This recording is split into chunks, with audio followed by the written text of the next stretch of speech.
우리가 그리스도를 믿을 때에 그리스도와 연합되는 까닭에 그리스도 안에 있는 모든 은덕에 참여하게 됩니다.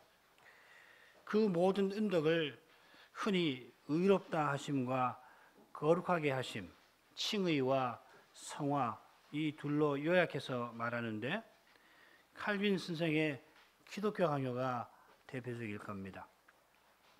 그 인용한 말씀을 제가 한번 읽어보겠습니다. 하나님의 자비하심으로 말미암아 우리 그리스도를 우리에게 주셨으므로 우리는 믿음으로 그를 깨닫고 소유하는 것이다. 그리고 믿음으로 그를 소유하게 되면 두 가지 은혜를 받게 된다. 곧 첫째는 그리스도의 의로 말미암아 우리가 하나님과 화목됨으로써 하나님께서 재판관이 아니라 자비하신 아버지가 되신다는 것이요.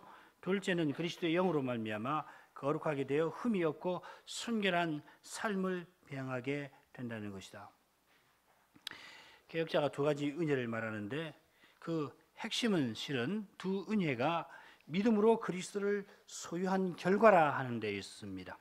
첫째 은혜, 의롭다 하심은 그리스도의 의로 말미암아 하나님과 화목되는 것입니다. 두 번째 은혜인 거룩하게 하심은 역시 그리스도의 영으로 말미암아 성신을 그리스도의 영으로 표현을 했습니다. 말미암아 거룩하게 되고 거룩한 삶을 사는 것입니다. 그러니까 그리스도를 떠나서는 의롭다 하심이나 거룩하게 하심은 없습니다. 의롭다 하심과 거룩하게 하심이 우리에게 참으로 은혜가 되는 사실은 바로 그리스도의 의로 말미암아 그리스도의 영으로 말미암아 이 표현에 잘 드러납니다. 이 구원의 소정이라고 하는 주제를 지금 5번째로 공부했는데 공부하는 시간마다 이 점을 말씀드린 줄로 압니다. 우리가 구원을 생각할 때마다 그리스도를 바라보아야 합니다. 개혁자가 두 은혜를 말하는데 실은 자세히 보시면 하나님이 우리의 아버지 되신다는 관점에서 두 은혜를 말합니다. 의롭다 하심의 실질이 뭐냐면 하나님이 재판관이 아니라 우리의 아버지가 되시는데 자비하신 아버지가 되시는 것입니다. 바꿔 말씀드리면은 우리가 하나님의 사랑받는 자녀가 되는 그 자격이 의롭다 하심입니다. 거룩하신 하나님의 자녀가 되었으면 당연히 우리도 거룩한 삶을 살아야 하는데 성신을 주셔서 그러한 삶을 살게 하십니다. 이게 거룩하게 하심입니다. 이 두 가지 은혜 혹은 세 가지 은혜가 우리가 이 땅 위에서 누리는 참된 유익인데 이 은혜들과 함께 혹은 이 은혜들로부터 나오는 은혜들이 있습니다. 지난 시간에 5가지를 살폈습니다. 첫째는 하나님의 사랑을 확신하는 것이고 둘째는 양심의 평안을 얻는 것이고 셋째는 성신 안에서 누리는 즐거움이고 그리고 은혜가 점점점 많아지는 것이고 5번째로 그 은혜 가운데 우리가 끝까지 견디는 것입니다. 이 5가지 은혜는 하나님이 죄인인 우리를 사죄하셔서 우리의 아버지가 되시고 성신을 부어주셔서 하나님을 본받게 살게 해주시는 그 주된 은혜의 다른 면면들이나 이 주된 은혜들로부터 나오는 것입니다. 오늘은 37문으로 가서 신자가 죽을 때에 얻는 유익에 대해서 함께 묵상하시겠습니다. 37문으로 가겠습니다. 37문, 신자가 죽을 때 그리스도에게서 무슨 유익을 받습니까?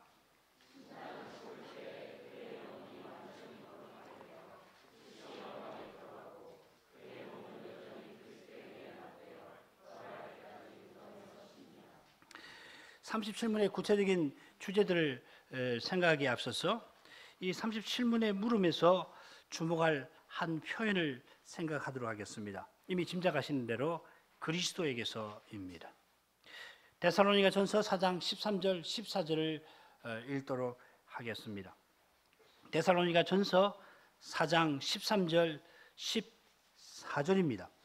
형제들아 자는 자들에 관하여는 너희가 알지 못함을 우리가 원치 아니하노니 이는 소망 없는 다른 이와 같이 슬퍼하지 않게 하려 함이라. 우리가 예수에 죽었다가 다시 사심을 믿을진대 이와 같이 예수 안에서 자는 자들도 하나님이 저와 함께 데리고 오시리라. 사도가 죽은 형제들에 관한 문제를 다루고 있습니다. 이것이 데살로니가 전서를 기록한 주된 이유 가운데 하나입니다. 사도행전에서 살핀 대로 사도가 데살로니가에서 석주 회당에서 복음을 전했다는 사실이 기록이 되어 있는데, 그 기간만 그곳에서 말씀을 전했다 그렇게 볼 것까지는 없습니다마는, 유대인들의 핍박으로 말미암아 사도가 거기서 오래 체류할 수가 없었습니다. 그래서 사도는 전해야 할 말씀을 충분히 전하지를 못했습니다. 교회가 선지 얼마 되지 않았지만 그 사이에 벌써 세상을 떠난 형제들이 생겨났는데, 그 문제에 관하여 사도에게 문의하니까 사도는 이 문제에 대한 주님의 뜻을 이 데살로니가 교회에 더 가르쳤습니다. 사도는 세상을 떠난 형제들을 자는 자들이라 하고서 교회를 위로합니다. 세상을 떠난 형제는 그저 죽은 자들이 아니라 자는 자들입니다. 그들이 자는 자들이라는 말은 소망 없는 자들이 아니라 하는 뜻이기도 합니다.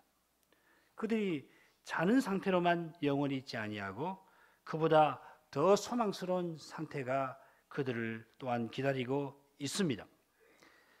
그들이 세상을 떠났으나 단지 죽은 자가 아니라 자는 자들이고, 게다가 그들에게 소망스러운 날이 기다리고 있는 이유가 무엇인가를 사도가 밝힙니다. 우리가 예수의 죽었다가 다시 사심을 믿을진데, 세상을 떠난 신자가 자는 자들이라고 불리는 것은 예수님이 죽으셨다가 다시 사신 그 사실 덕분입니다. 예수님이 십자가에 달리시고 부활하실 때 자기를 위해서 그리하신 것이 아니라 예수 믿는 우리를 위하여 그리하신 것입니다. 예수님은 죄가 하나도 없는 분이시고 더욱이 하나님이신 분입니다. 죄가 하나도 없으시니까 감당해야 할 죄책이 하나도 없으셨고, 또한 영원하신 분이시니까 영원한 생명을 자기를 위하여 얻으실 까닭이 없으십니다. 그러므로 예수님이 십자가에 달리신 것은 우리의 죄책을 감당하려 하심이고, 십자가에서 다시 살아나신 것은 우리에게 영원한 생명을 돌려주시기 위함입니다. 우리가 예수의 죽었다가 다시 사심을 믿는다는 것은 우리를 위하시는 이 그리스도와 연합되는 것입니다. 그리스도를 얻는 것입니다. 그리스도 안에 속하는 것입니다. 그래서 13절에서 사도는 신자를 자는 자들이라고 부르고 14절에서는 예수 안에서 사는 자들이라 부릅니다. 예수 안에 있는 것입니다. 죽은 신자가 자는 상태에 있는 것은 그들이 믿어 예수 안에 있는 까닭입니다. 그래서 자는 상태로 들어가는 것입니다. 살아 생전에 그리스도를 믿어 그리스도 안에 있는 까닭에 죽어도 여전히 그리스도 안에 있습니다. 부활하신 그리스도 안에 있으니 그들은 죽어 망한 자가 아니라 자는 상태에 있습니다. 죽은 신자의 상태를 자는 상태라 부른 이유가 뭔가 우리는 다 알지를 못합니다. 많은 성경에서 사도가 이런 표현을 쓰는 그 연유를 찾아보면 조금이나 분명하게 알 수 있는 면들도 있습니다. 첫째로 사도가 자는 상태라 한 것은 죄와 씨름하던 그 고된 투쟁에서 자유롭게 되어서 우리가 참으로 쉬는 것을 가리키는 듯합니다. 이것이 우리가 조금 후에 살필 그의 영혼이 완전히 거룩하게 되어라고 하는 그 주제에서 살필 주제가 될 것입니다. 둘째로 죽은 신자가 자는 상태에 나아가서 더 나은 상태를 기다리게 됩니다. 사도는 더 나은 상태를 가리켜서 데살로니가전서 4장 14절 후반부에 하나님이 저와 함께 데리고 오시리라 하는 표현에 담아내고 있습니다. 14절 후반부에 저와 할 때 저는 그리스도를 가리킵니다. 죽은 신자가 영원히 자는 상태로 있는 것이 아니라 예수 안에서 자는 상태도 지금 신자로 사는 것보다 훨씬 좋긴 하지만 그러나 더 나은 상태로 나아갈 것인데, 그 상태는 그리스도가 다시 세상에 오시는 그날에 들어가게 될 것입니다. 그런 까닭에 우리 고백서는 신자가 죽어서 즉시 영광에 들어간다 표현을 하는 겁니다. 자는 상태에서 더 나은 상태에 들어가는 것도 저와 함께라는 표현에 암시되어 있듯이 그리스도 덕분입니다. 그리스도에게서 받는 유익입니다. 소위문답 37문은 이 상태에 나가기 전에 그러면 신자의 죽은 몸은 어떤 상태에 있는가 하는 문제를 세 번째로 다룹니다. 우리의 죽은 몸은 여전히 그리스도와 연합된 상태로 부활 때까지 쉽니다. 이것이 우리가 세 번째로 다룰 주제가 되겠습니다. 그러면은 이 세 가지 주제를 차례로 살펴보겠는데, 첫째는 그의 영혼이 완전히 거룩하게 된다 하는 겁니다. 히브리서 12장 22절 23절을 읽어보겠습니다.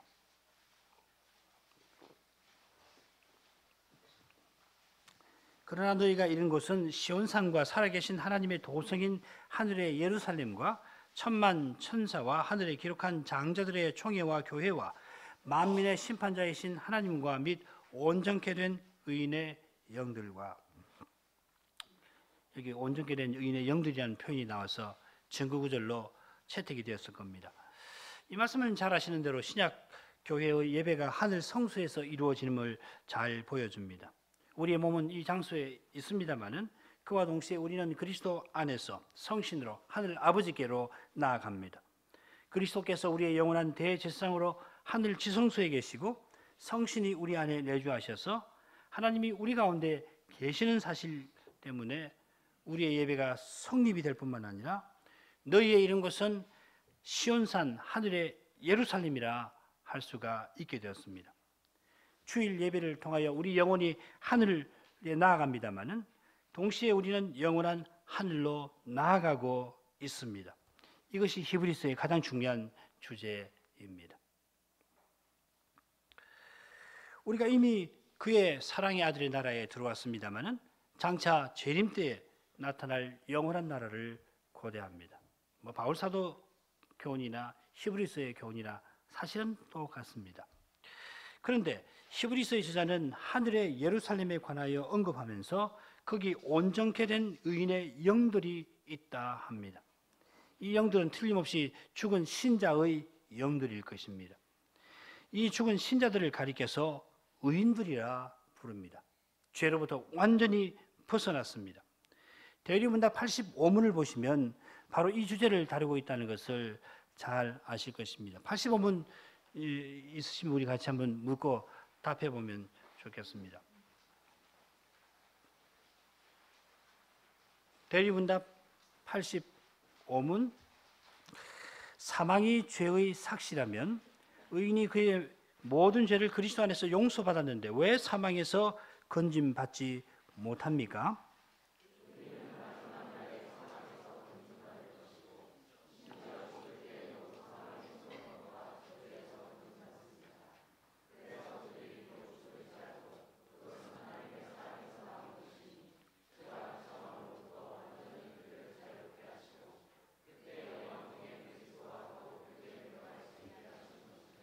신자는 죽을 때에 죄와 비참함으로부터 완전히 자유롭게 하시는 하나님의 사랑을 받습니다.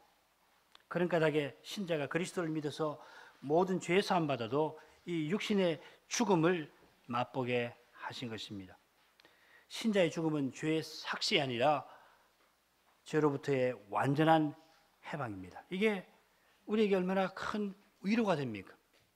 날마다 죄의 현실에서 우리가 얼마나 고통해야 하는가, 고통해야 되는가 생각한다면 우리가 죽음에 나가는 것은 대리문답에서 표현하는 대로 하나님의 사랑에서 나온 것이 분명합니다. 게다가 생명을 주신 동안 주님과 주님의 교회를 위하여 힘써서 살아가다가 주님의 부르심을 받는, 그 품으로 부르심을 받는 신자는 하나님의 사랑을 확신함으로 죽음의 고통을 틀림없이 견뎌낼 수가 있게 될 것입니다.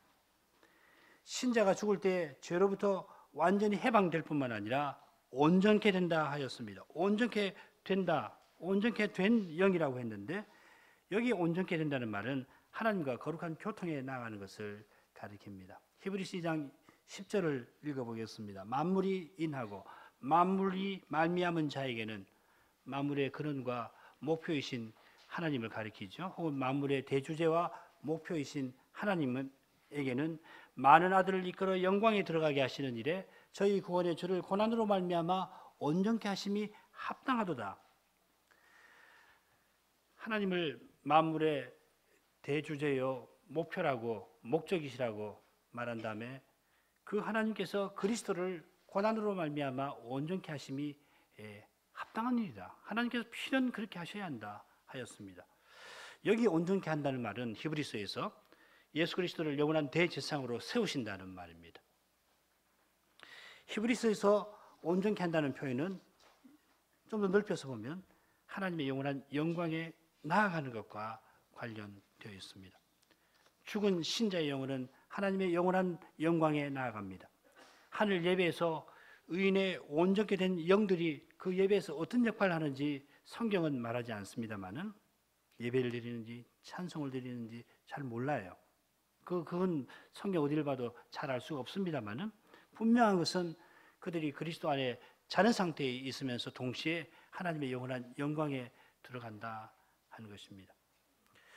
그러므로 신자가 죽는 즉시로 영광에 들어간다 고백할 수가 있습니다. 구약의 시인은 신자의 시상생활을 말씀의 인도로 그리고 신자의 죽음을 영광에 들어감으로 설명하고 있습니다. 시편 73편 24절 25절 잘 알고 계시는 말씀입니다.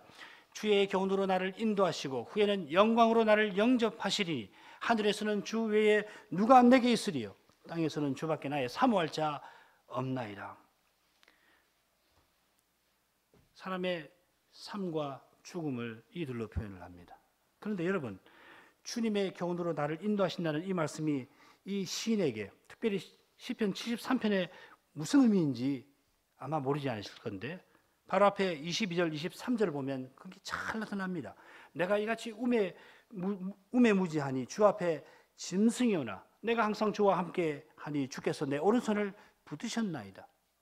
말씀으로 인도하셨다는 이 표현은 시인이 심각한 문제로 믿음을 저버릴 만큼 실족할 뻔했는데 주께서 시인의 오른손을 딱 붙들어 주셔서 주와 함께 있도록 주님을 떠나지 않도록 만들어 주신 것을 가리키는 겁니다.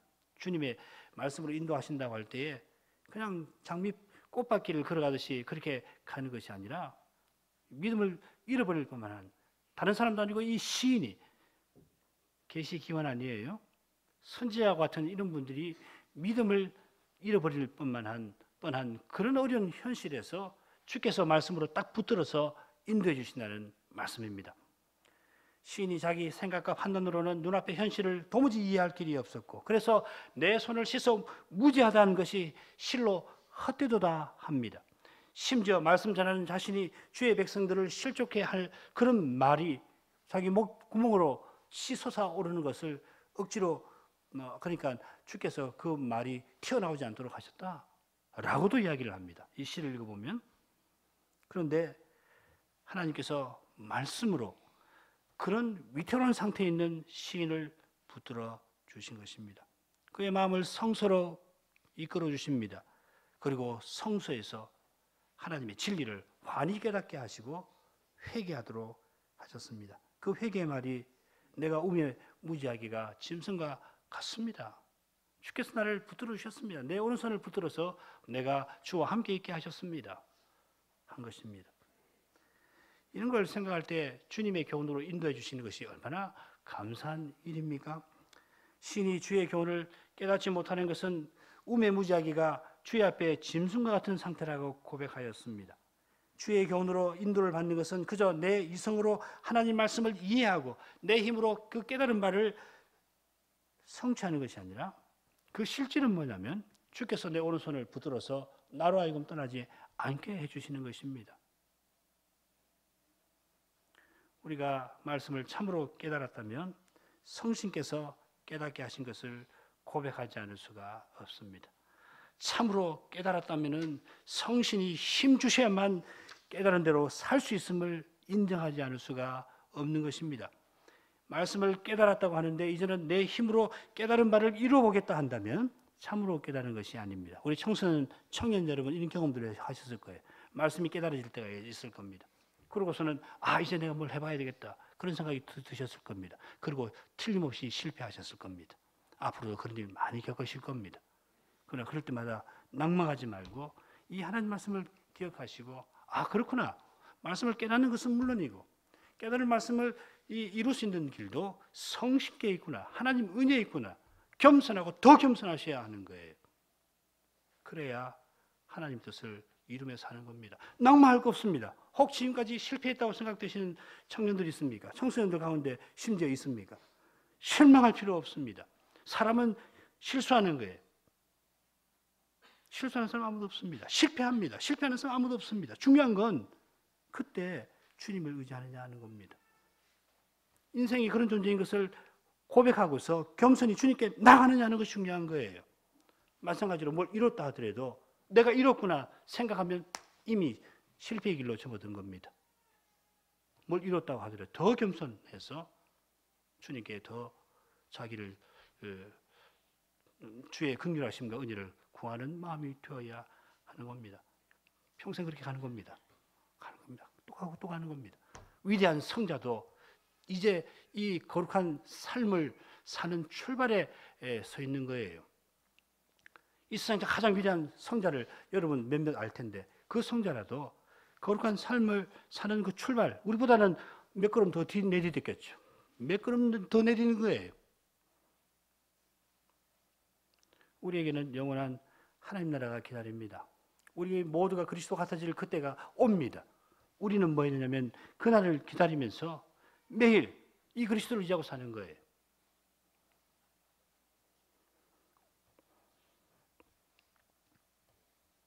살아 생전에 주의 교훈으로 이렇게 인도를 받는 거 참 감사한 일인데 장차는 우리를 영광으로 영접해 주십니다. 신자가 죽으면 영광으로 영접을 받습니다. 영접받는 거예요. 주의 교훈으로 인도받는 것 감사한 일이라면 영광으로 영접받는 일은 얼마나 감사한 일입니까? 신자가 죽어서 즉시 영광에 들어가는 것은 무엇보다 주와 함께 가는 거기에 있습니다. 빌립보서 1장 23절입니다. 내가 그 두 사이에 끼었으니 떠나서 그리스도와 함께 있을 욕망 가진 이것이 더욱 좋으나, 여기 그 두 사이에 끼었다고 했는데 그 둘은 뭐냐면 육신에 거하는 거, 떠나서 주와 함께 있는 것인데요. 고린도 후서 5장을 보면 그 둘을 다음과 같이 표현합니다. 고린도 후서 5장 6절부터 8절 읽겠습니다. 이러므로 우리가 항상 담대하여 몸에 거할 때에는 주와 따로 거하는 줄을 아노니 이는 우리가 믿음으로 행하고 보는 것으로 행치 아니함이로라. 우리가 담대하여 원하는 바는 차라리 몸을 떠나 주와 함께 거하는 그것이니라.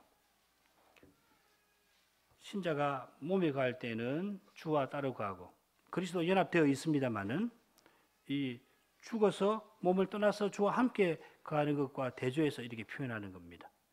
따라서 신자가 몸에 거할 때는 주를 믿는 믿음으로 행하는 거고, 몸을 떠날 때는 주를 계신 그대로 보는 그것으로 행합니다. 만일 이 두 가운데 하나를 택한다면 사도는 떠나서 주와 함께 있는 그것을 기꺼이 택하고자 합니다. 정말 그렇게 하지 않을 수 없잖아요. 신자로서 이 세상에 사는 것도 참으로 영광스러운 일입니다마는 때가 되어서 주께서 정하신 때가 되어서 이 세상을 떠나 주와 함께 있게 되는 것은 더욱 영광스러운 일입니다. 그러므로 떠나서 그리스도와 함께 있는 것은 우리가 이 세상에서 믿음으로 그리스도와 연합되어 사는 것보다 더욱 그리스도와 가까운 상태에 있는 것이 분명합니다. 20절, 21절 빌립보서 1장 20절, 21절을 보면 살든지 죽든지 내 몸에서 그리스도가 존귀 되게 한다 하였고 내게 사는 것이 그리스도니 죽는 것도 유익함이라 하였습니다.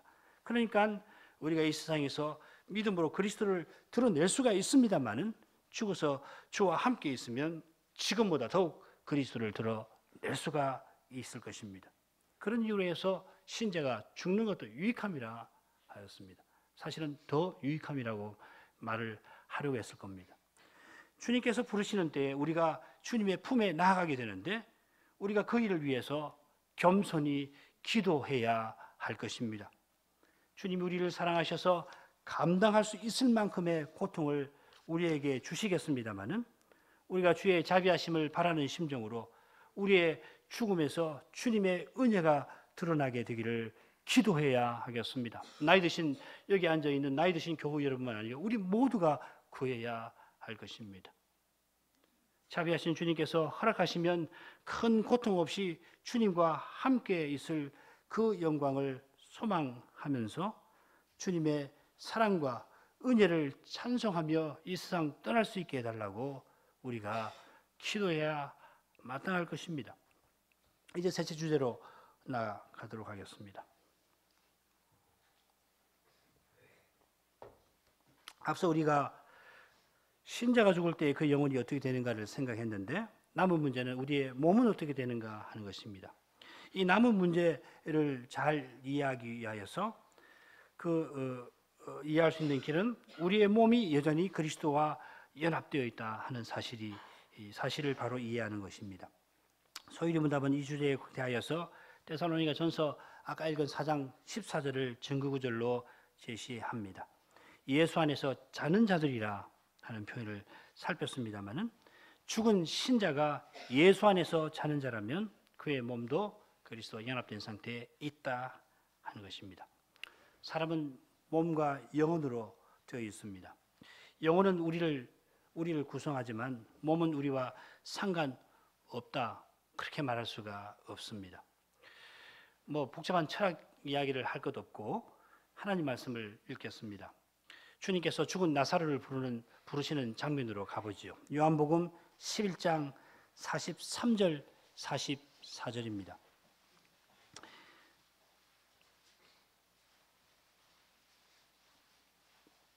이 말씀을 하시고 큰 소리로 나사로야 나오라 부르시니 죽은 자가 수족을 배로 동인 채로 나오는데 그 얼굴은 수건에 쌓였더라. 예수께서 가라사대 풀어 놓아 다니게 하라 하시니라. 여러분 지금 주님이 무덤 앞에 서 계실 때 나사로는 어떤 상태에 있습니까? 39절 보시면은 그 누이 마르다가 이렇게 말합니다. 주여 죽은 지 나흘이나 되었음에 냄새가 나나이다. 죽은 나사로입니다. 죽은 시신이 있습니다. 거기 냄새가 풀풀 나는 시신이 거기 누워 있습니다. 그런데 주님은 그 시신을 향해서 나사로야 하고 이름을 부르십니다. 그의 영혼만 아니라 그 시신도 나사로입니다. 이런 말씀에 근거해서 우리는 사람의 시신을 대할 때 어떻게 해야 할지 잘 배울 수 있습니다.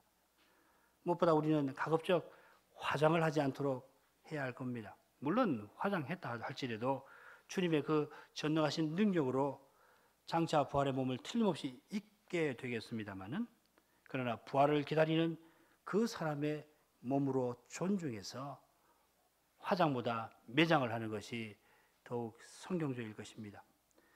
우리는 그리스도와 연합되게 하신 이 은혜 위에서 죽은 후에 우리의 썩을 그 몸이 부활의 날까지 무덤에서 쉰다고 고백할 수가 있습니다. 우리가 이런 일에 대해서 잘 알 길이 없습니다마는 우리를 사랑하시는 주님이 무덤에 묻힌 우리의 몸도 부활의 날까지 틀림없이 돌보실 것을 확신할 수가 있습니다. 이제 구원의 서정에서 마지막 문답 38문으로 가서 부활할 때 얻는 유익을 살펴보도록 하겠습니다. 38문 신자가 부활할 때 그리스도에게서 무슨 유익을 받습니까?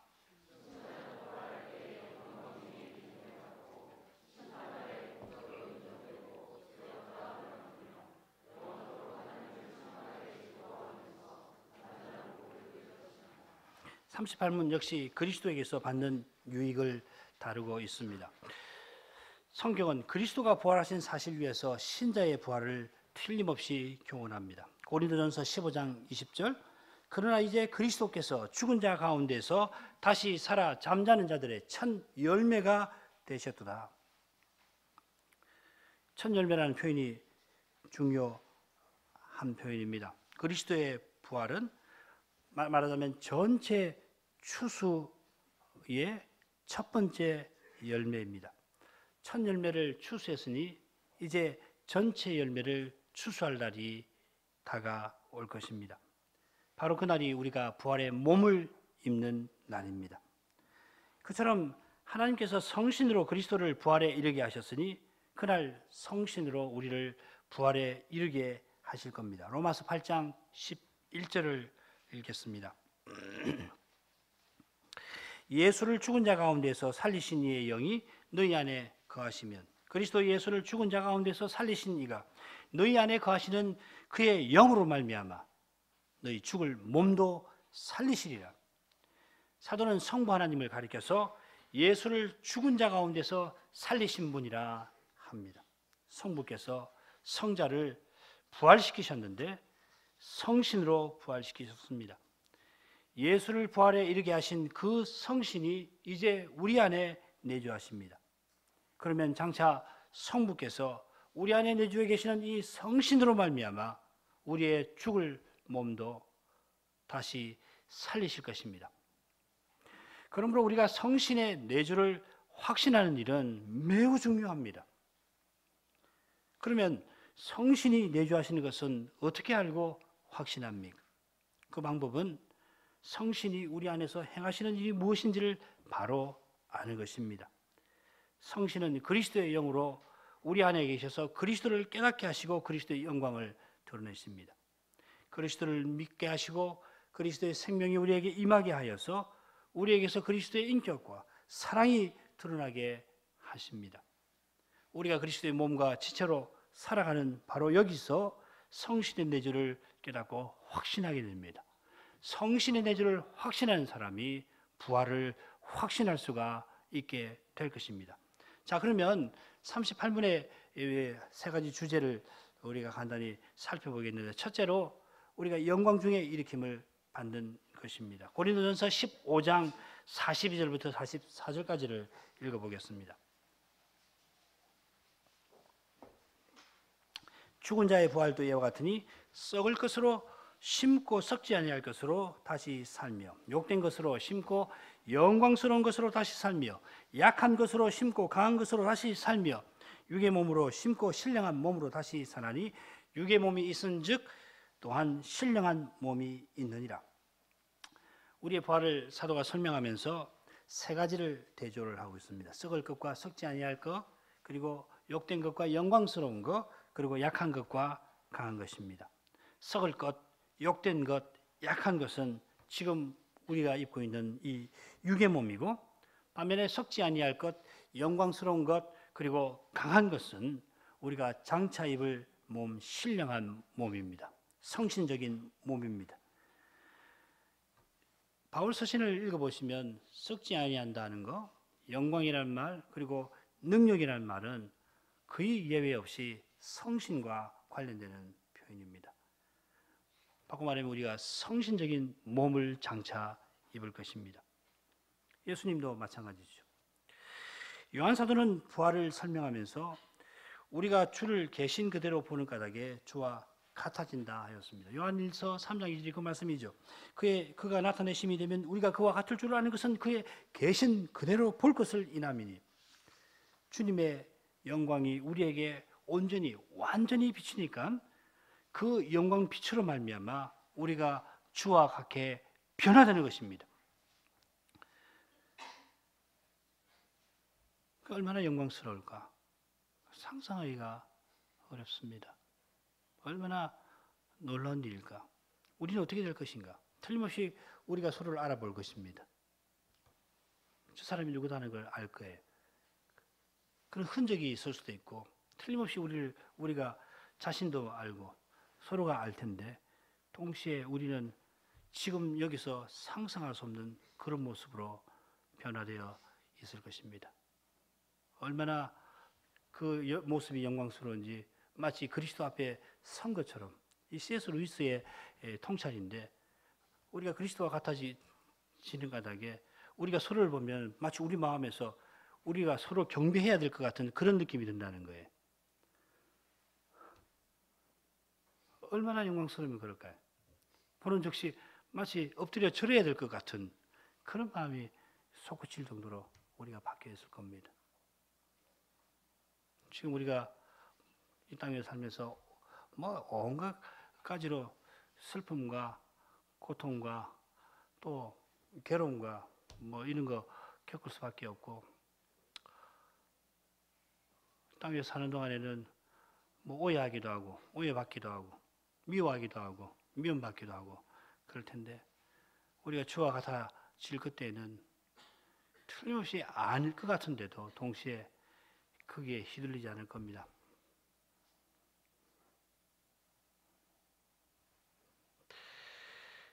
예, 소망스럽습니다. 얼마나 기대가 되는 이 날인지 모르겠습니다. 성신적인 몸을 입는다는 것은 우리가 그리스도와 같이 성신에 완전히 지배되는 것을 가리킬 겁니다. 부활의 몸이 영원히 썩지 아니하고 영광스럽고 강한 것은 성신님이 우리를 각각 함께 완전히 감화하시고 지배하시는 까닭입니다. 그래서 부활하신 그리스도와 같이 그렇게 하나님을 사랑하고 또 우리 서로 섬기게 될 것입니다. 지금은 연약해서 주님을 섬기려고 해도 한계가 있고 그처럼 지금 우리가 틀림없이 사랑하지만 거기 슬픔이 그림자와 같이 따라다닙니다. 그러나 그때는 그런 일 다 사라질 것입니다. 주님의 거룩하신 영광만이 우리 가운데 가득하게 될 것입니다. 이 땅에서 어떤 문제는 풀 수 없을 줄 모릅니다. 심지어 가장 가까운 관계에서도 풀지 못하는 문제가 있을 겁니다. 그러나 우리가 그리스도를 믿는 믿음 안에 있다면 장차는 틀림없이 해결됩니다. 해결되어 있을 것입니다. 그날을 소망하면서 견디고 가야 할 겁니다. 우리가 부활 때 그리스도에게서 받는 유익은 하나님의 심판대 앞에서 공적으로 인정되고 죄 없다함을 얻는 것입니다. 마태복음 10장 32절 읽어보겠습니다.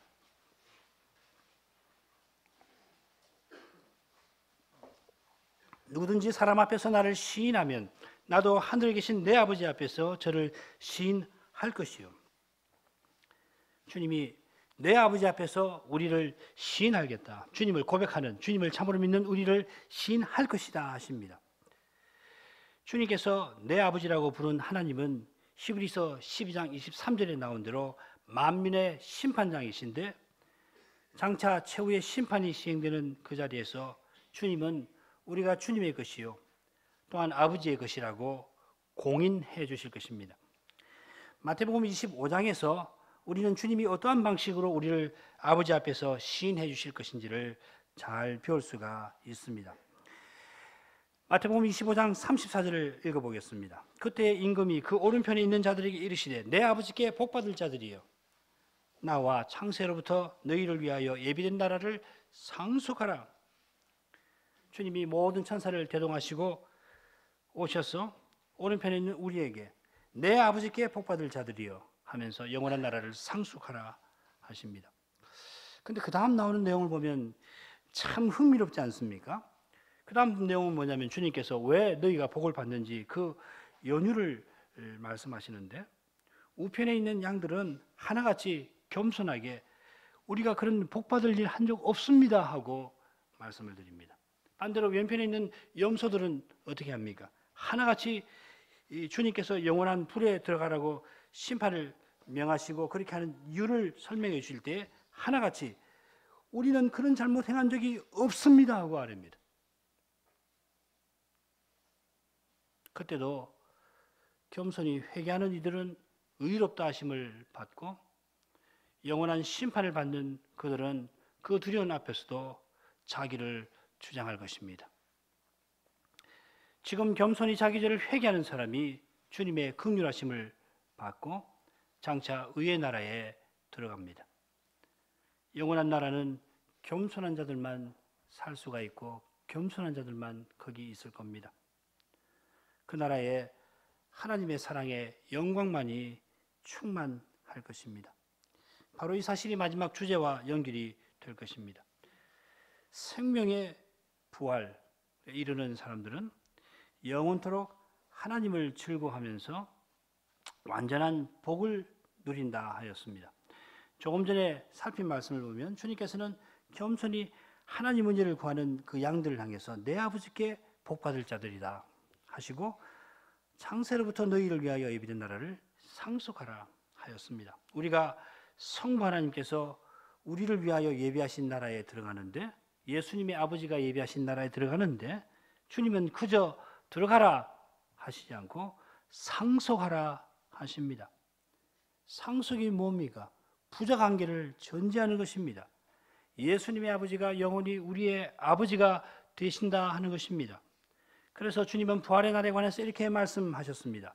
그때의 의인들은 자기 아버지의 나라에서 해와 같이 빛나리라. 귀 있는 자들은 들을지어다. 마태복음 13장 43절입니다. 의인들이 영원한 나라에 들어가는데 그 나라는 자기 아버지의 나라입니다. 그저 천국 들어가는 것이 아니라 아들들로서 아버지의 나라에 들어갑니다. 우리가 그리스도를 믿어 하나님의 아들들이 되었습니다마는 우리의 아들됨의 그 전문은 부활할 때 온전히 드러날 것입니다. 우리가 하나님의 아들들로서 아버지의 나라, 영원한 나라를 상속하는데 그와 동시에 우리가 아버지를 온전히 본받는 아들들로서 그 나라에서 영원토록 살아갈 것입니다. 그저 죽음 없는 나라에 들어가서 아무런 염려 걱정 없이 평안히 살아가는 것이 아니라 아버지이신 아버지 하나님의 어떠하심과 영광을 온전히 드러내며 살 것입니다. 그 사실이 해와 같이 빛나리라 하는 말씀에 암시되어 있습니다.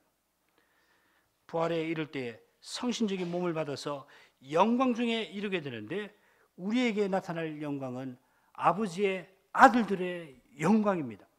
우리가 아들로서 드러내는 영광은 아버지이신 하나님을 영원토록 배없는 까닭입니다.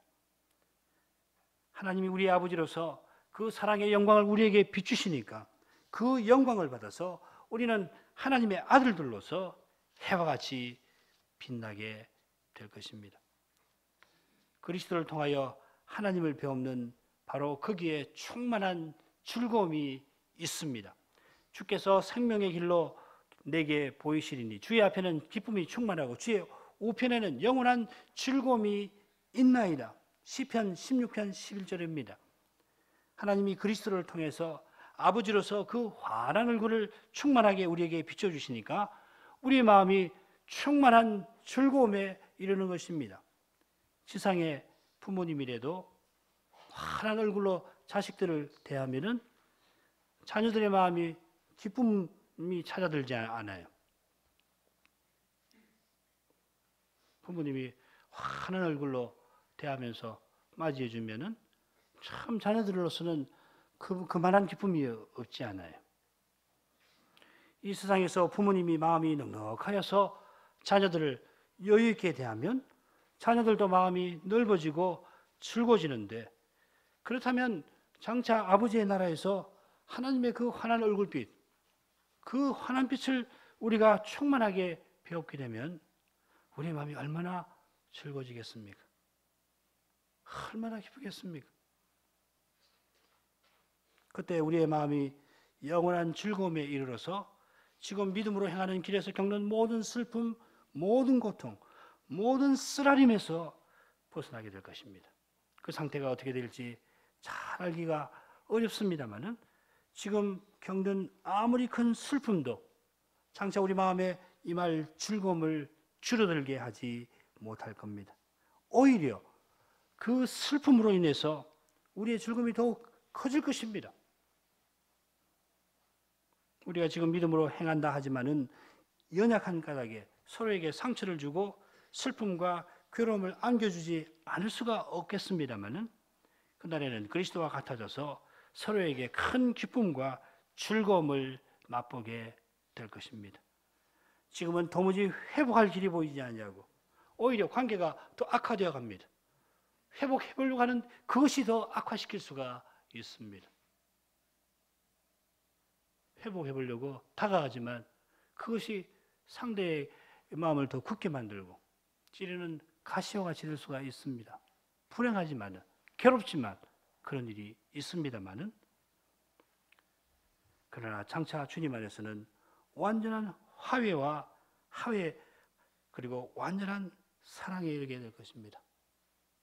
바로 이 확신으로 말미암아서 우리는 현재 당하는 문제에서 해답을 찾아갈 수가 있습니다.